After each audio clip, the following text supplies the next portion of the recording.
So our little bee friend here, 25-year surgical experience. This is false information. NSAIDs are never used immediately following surgery because they cause bleeding. And then you say some other things. Well, I used Toradol in every single surgery I do, and I give NSAIDs immediately after. And I have done this since I was a resident. So let's see who the literature supports, you or me.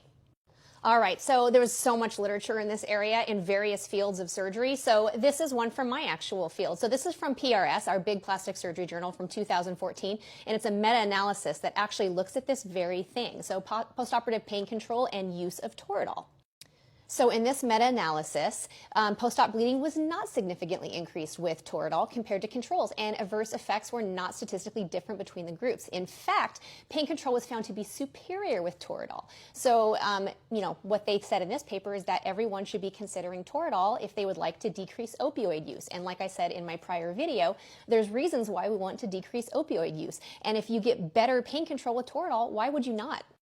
So here's another study. This comes from JAX, and this is only about 2 years old. And they did another huge meta-analysis where they looked at, I think it was 150,000 different patients included in various studies, half of which were randomized controlled trials.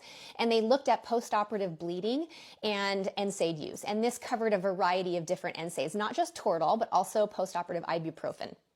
So this study looked at patients in a variety of different fields of surgery, so not just my field of plastic surgery, and they found the same thing. NSAIDs are unlikely to be the cause of postoperative bleeding complications because the literature shows essentially similar complication rates in the NSAID versus non-NSAID group. So it looks like the literature supports me in what I'm currently doing, and I will adjust what I'm doing when the literature changes and we develop new techniques for pain control. So my last video wasn't about preventing patients from having opioids that need them. It was about things that we can do to minimize your need for them, and there's many patients who don't take opioids after surgery, and that's okay. If you need opioids, you're someone who require that because of your level of pain or the type of surgery you're having, obviously we're going to give you opioids. But I don't understand why it makes people so hostile to give other things other than opioids. There's other medications we give that I know sound like they don't work, but they're really effective. Like IV Tylenol is another thing I give to all of my patients in the operating room, and it's really effective, and you can read the literature on that with post-surgical pain too.